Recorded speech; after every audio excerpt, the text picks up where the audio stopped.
या देवी सर्वभूतेषु शक्तिरूपेण संस्थिता नमस्तस्यै नमस्तस्यै नमस्तस्यै नमो नमः। जय माता दी। प्रिय दर्शकों,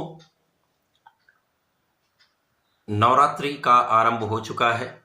चैत्र नवरात्रि का द्वितीय दिवस भी आरंभ हो चुका है। इस नवरात्रि के काल में जो अत्यंत विशिष्ट योग बनते हैं, यहाँ पर माता का साक्षात हमको ऐसा आभास होता है कि माता हमारे सामने है। माता से साक्षात्कार का समय होता है। इस समय में माता की शक्तियां पृथ्वी पर होती हैं। अतः इस समय में की गई प्रार्थना, इस समय की गए जप, इस समय किए गए अनुष्ठान तथा विशेष प्रयोजन से किए गए कार्य अति शीघ्र संपन्न भी हो जाते हैं, आपके मनोरथ भी सिद्ध कर देते हैं। प्रिय दर्शकों, इस नवरात्रि के काल में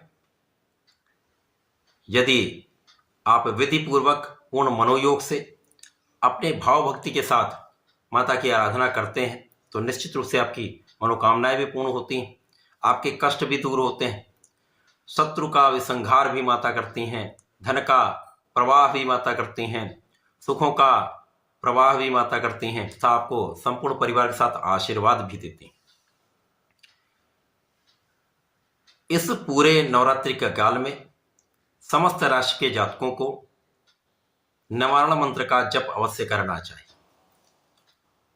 नवारण मंत्र एक ऐसा मंत्र है जहां पर माता की, यहाँ पर माता लक्ष्मी, माता सरस्वती, तो माता पार्वती, माता दुर्गे की पूर्ण शक्ति समाहित है।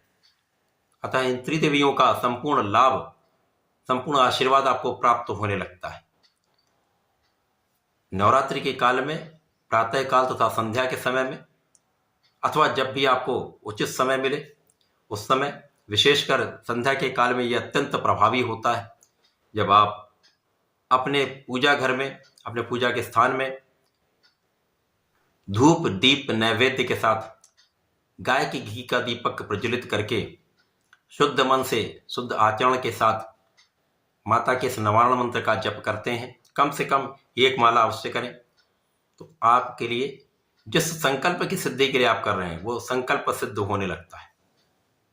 और यदि इस क्रम को आप लंबे समय तक चाहें कर सकते हैं तो विशेष लाभ मिलते हैं। ये नवारण मंत्र इस प्रकार से है। ओम ऐं ह्रीं क्लीं चामुंडाय विच्चय। ओम ऐं ह्रीं क्लीं चामुंडाय विच्चय।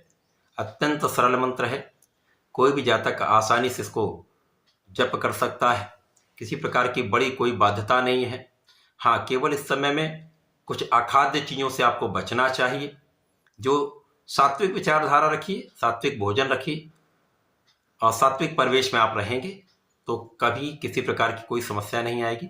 आप सही उच्चारण के साथ मंत्रों का जप करेंगे तो संपूर्ण लाभ मिलेगा।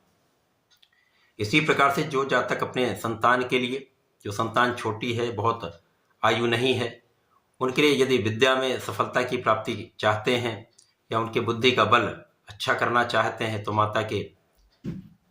माता महादेवी का या देवी सर्वभूतेषु विद्यारूपेण संस्था नमस्तस्यै नमस्तस्यै नमस्तस्यै नमो नमः, इस मंत्र का यदि इस नवरात्रि के काल में ही प्रातः काल तथा संध्या के समय में एक एक माला रुद्राक्ष की माला से जप कर लेंगे, संतान के निमित्त कर लेंगे तो विशेष लाभ आपको प्राप्त होगा। आपके संतान को विद्या की प्राप्ति भी होगी, उसका बुद्धि बल भी श्रेष्ठ होगा। इसी प्रकार से इस नवरात्रि के काल में धन प्राप्ति के लिए विशेष रूप से माता महालक्ष्मी के श्री सूक्तम के पाठ को यदि आप कर लेते हैं तो इस समय इस पाठ के करने से विशेष फल प्राप्त होता है। जब आपके घर में धन धान्य समृद्धि का संपूर्ण प्रवाह हो जाता है, आपके घर में अन्न धन की किसी प्रकार की कोई कमी नहीं रहती। श्री सूक्तम का वीडियो लिंक मैं अपने डिस्क्रिप्शन में दे दूंगा, तो आप चाहें तो उससे भी आप ये श्री सूक्तम सुन सकते हैं अथवा आप उससे सुनकर प्रयास कर सकते हैं। यदि आप शुद्ध रूप से श्री सूक्तम कर सकते हैं तो अत्यंत शुभ प्रभाव प्राप्त होगा। प्रिय दर्शकों, इस नवरात्रि के काल का समुचित उपयोग आप करिए, अपना जीवन भी भक्तिमय करिए, सुखमय रखिए तथा इस समय का संपूर्ण उपयोग करके आप संपूर्ण सुख की प्राप्ति कर सकते हैं। तो ऐसा करके इसका लाभ लें। धन्यवाद, नमस्कार।